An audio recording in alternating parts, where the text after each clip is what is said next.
Hello and good morning and welcome to another vlog. Today I wanted to share with you how my first art stream went. I did the first art stream in a long time. It's been, gosh, I don't know how long it's been since I last did an actual art stream. And yesterday was kind of the first day really getting back into it and starting to, share my work with the world. And in yesterday's stream, this is on my YouTube channel, I started a piece based on the Sparticus movie, starring the late Kirk Douglas, who passed away about a week or so ago from today. And I thought it would be really good to sort of do a piece in his memory. So that's kind of what I've done on this particular occasion. And it was a good stream. It was actually quite a good stream. But there were some issues there, which I'll go into in a minute. But it was actually a really good stream. It worked well. Everything, once I got everything going, it went smoothly. There was no major lag. There was a bit of blurring and stuff like that, but nothing drastic. So it was a good stream, about 2 hour long stream. So it was a really good session, but it wasn't an easy ride to begin with.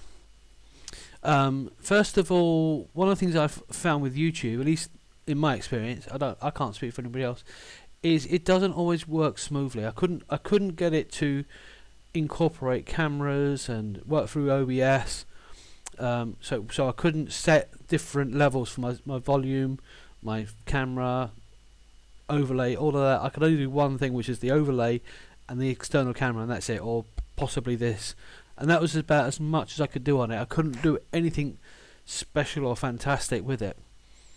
But yesterday I did manage to get my OBS to actually connect, and I figured out what it was.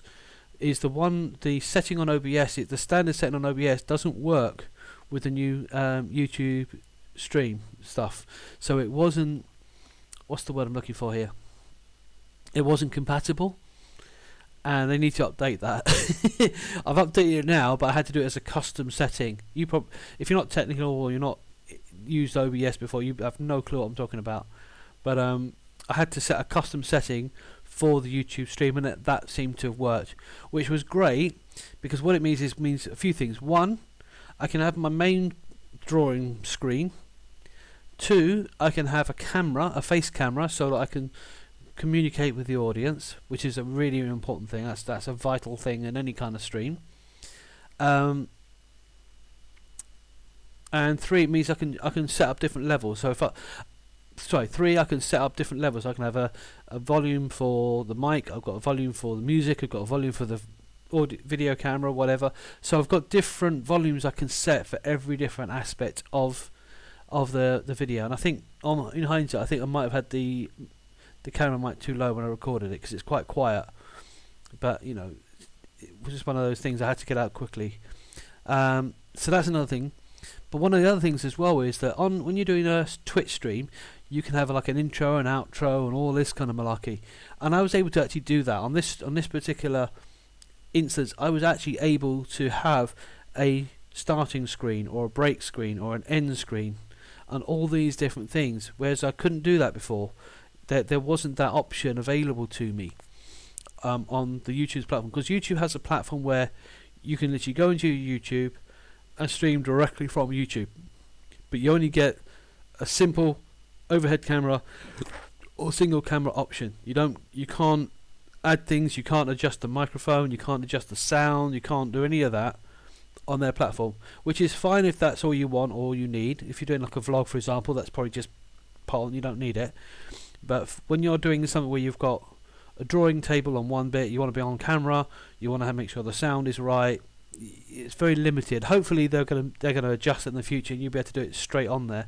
I think with YouTube, I think that would be brilliant if I can just go straight into YouTube with no hassles. I don't have to get external software just to do the streams. That would be a real treat if they can do that.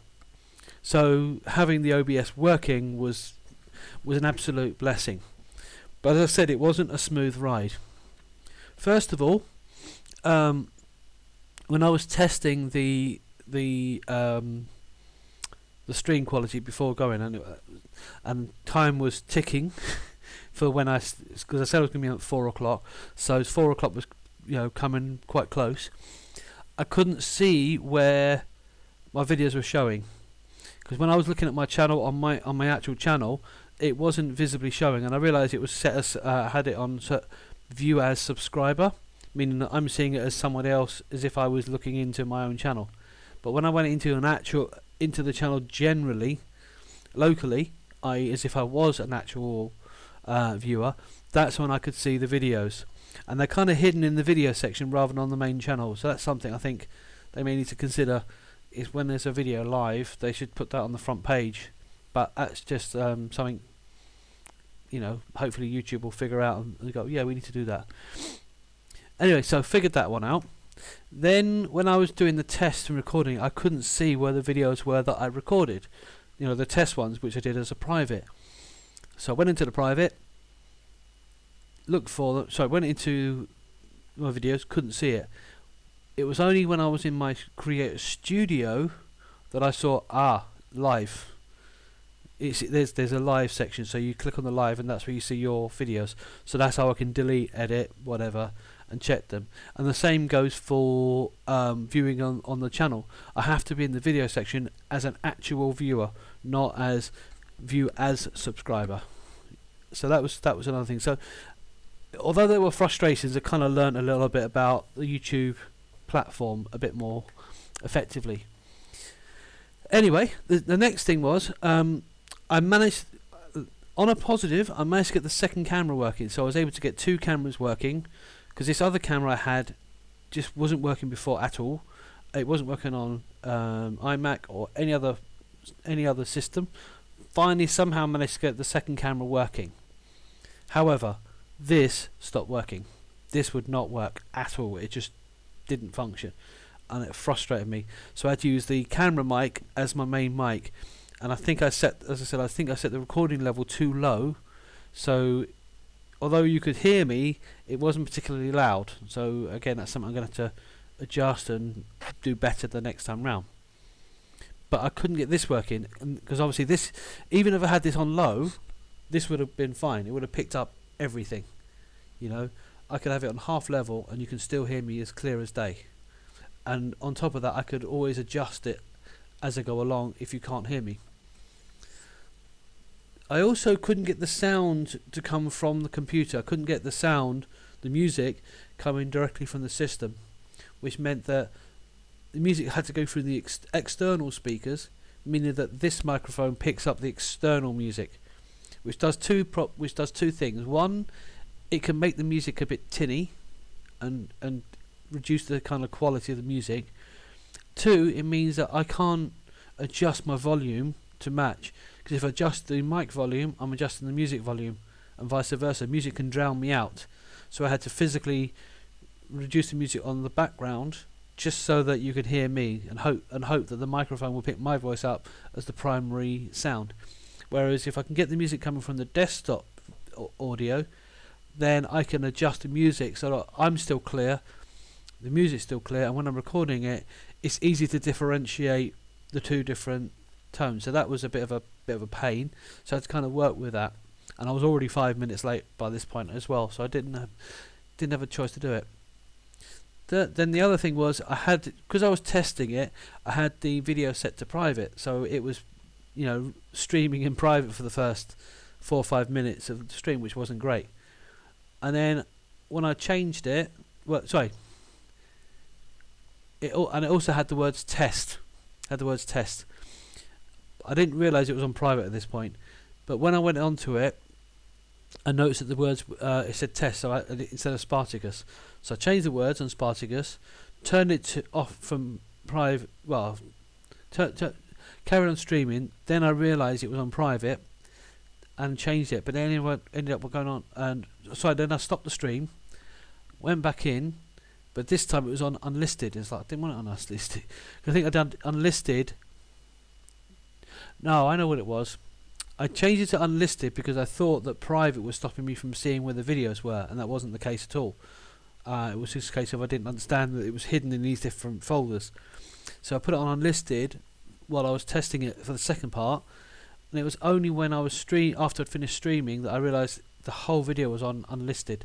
So people might have been able to find me if I told them about it, but it wasn't wasn't visible to the general public. So there were a few little teething problems that I went through to get it, and even this camera went off for a bit as well. Just before the stream.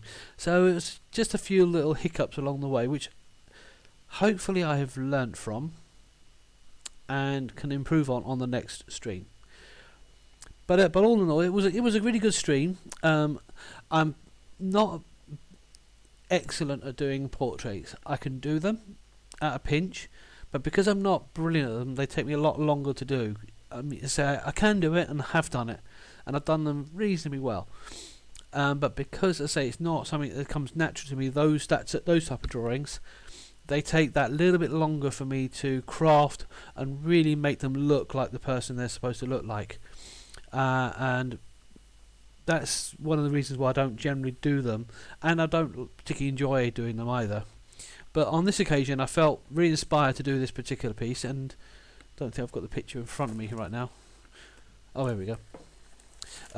So I was doing this guy, I was drawing this chap, trying to recreate that in a picture, and I was quite happy with how it is so far. I was quite happy with how it looks. It definitely has that feel of Kirk Douglas in that pose, and for the most part the early stages of it are right.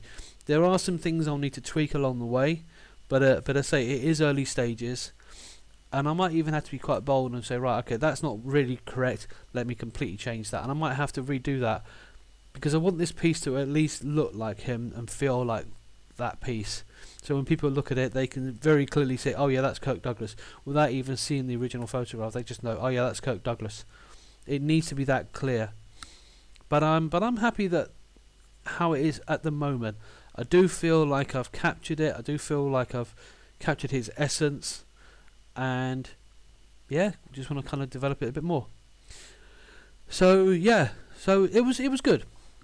And I'm hoping to do part 2 today on my Twitch channel, which is not different than YouTube. So do check that out this evening, probably around 4 or 5 o'clock. I don't know exactly what time. It's going to depend on how the day plans out.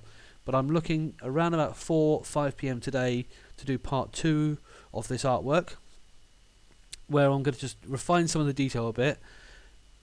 I think I need to tweak the face a little bit, especially the nose, because he's got quite a long nose. He's actually got quite a long nose on his face, so I need to make it just that little bit more accurate in that sense. And then obviously in the next stream I'll try to shade it and start adding all the shading, and that's going to take a while. So that's what I'm planning to do today on my stream, on my Twitch stream. I will put a link in the description below, so do check that out after this video. But that said, I think that's it. Oh, there is one thing as well. I'm quite pleased that I'm a small streamer. I'm just putting this out there. I'm a very small streamer stroke YouTuber. I'm not one of the big boys right now. So I've got a very small audience at the moment, and I'm almost at the 50 mark level, 50 subscriber level. And I thought it'd be really cool if I could hit that 50. If I can get to that 50 mark, I think it'd be really cool to do a stream where anyone watching or anyone joining the stream can actually throw out suggestions for me to draw, things for me to draw, and within reason, of course. And I will try my best to draw those very quickly on stream. And if anyone stands out particularly, make a big epic drawing towards the end of the stream. And I think that'd be quite fun. I think that would be a good fun to do, and a good way of celebrating my first landmark, which is that 50 sub landmark.